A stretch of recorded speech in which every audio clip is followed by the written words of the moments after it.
See these hashtags. When people talk, it sounds cool to say, I'll die for this, you know?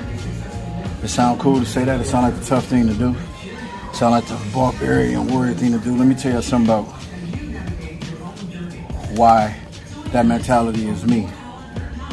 For those of y'all know the story, 2004, I was stabbed 9 times, flatlined twice on the table. But more importantly, after me experiencing death, I don't remember it. I remember everything happening up until the point to where they put me under. I remember them counting. I remember trying to tell jokes so I wouldn't go into shock on the surgery table. I remember being cut open. I remember the tubes going down my throat before they finally put me under for surgery. But when I say that about death, it didn't hit me until 2020. My grandmother passed. The night before she died, I called her, video chat. She was eating Rice Krispie treat and Chick-fil-A sandwich. And that was the best my grandmother had looked in a while, because she had congestive heart failure, so she was with a breathing tube. She didn't have her tube in. She was talking, she sounded good.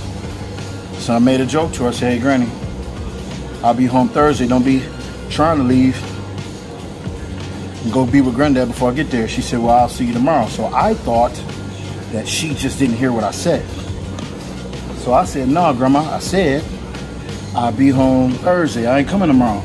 She said, and I said, I'll see you tomorrow. I say that to say this. I get a hit up at 4 in the morning saying, what time is the earliest boat? Think you should come home. Got on the 6 a.m. boat. Got back home at about 7:15. Straight to my grandmother's. She wound up passing away at noon. 3 weeks before that, my grandmother was saying how she was tired. She was ready to be done.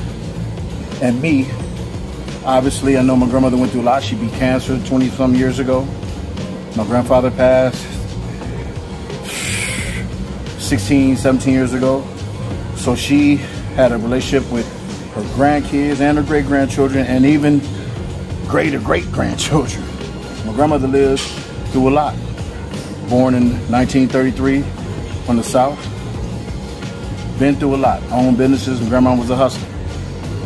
She told me 2 weeks prior that she was tired and this and that, and I said, Grandma, don't talk like that. And she said, boy, let me tell you something. I couldn't control when I came into this raggedy motherfucker, but when I'm trying to leave, I for damn sure gonna take off on my turn. Fast forward to what she said. I said, I'll see you tomorrow. Grandma was ready to go, so Grandma showed that kind of strength and control and power mentally that when it was her time to go, she was ready to go. So when I come in here, anything I do in life, I got to do it like it's my last, because at this point now, I'm not scared to go. But like my grandmother said, I'm going to do what the fuck I want to do before I take off. So y'all be saying y'all die for it. Would you really? Would you really put in that type of work? Would you really do this to yourself? Even though it'll make you better, do you really want to go through that? I know y'all see the clips of what I do. Shout out to Brother Hawk for giving me another piece of advice on some good muscle fusion. This shit ain't easy, man. This shit ain't easy, so I love this shit.